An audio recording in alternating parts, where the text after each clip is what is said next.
In the land of baseball, football, and hockey, it's tough to get new traction for a new sport. But as Chris Long tells us, a popular international sport is gaining steam among Twin Cities high schoolers. Hit up, wide. A former pro rugby player in Australia, Nathan Osborne, moved to the Twin Cities and wanted to start a youth team. We had a meeting, we had one kid, and that grew into two, that grew into three.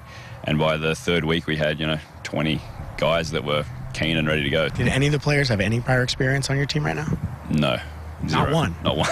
I don't even know if any of them saw the game before. That curiosity for a new sport helped create the Brooklyn Brumbies. And I was like, sure, I'll join. I play football and I do a lot of sports. So I was like, it's going to be fun. I went home, looked on YouTube, said, oh, this looks kind of interesting, You may not hear much about rugby, but there are about 36 high school clubs in the area for boys and girls. Well, I thought this was like a small club with like 5 teams or something on it, but it was actually, I was pretty surprised that it's actually really popular here in Minnesota. And these rugby rookies love their new sport. The whole game in general for me is just wow.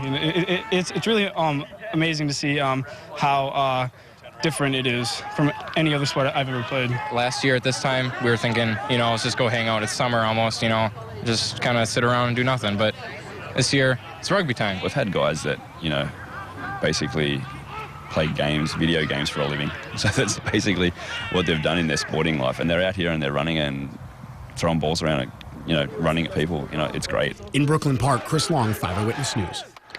Now, that is a tough guy sport. Organizers will be pitching the idea of having it be a sanctioned sport to the high school league this fall.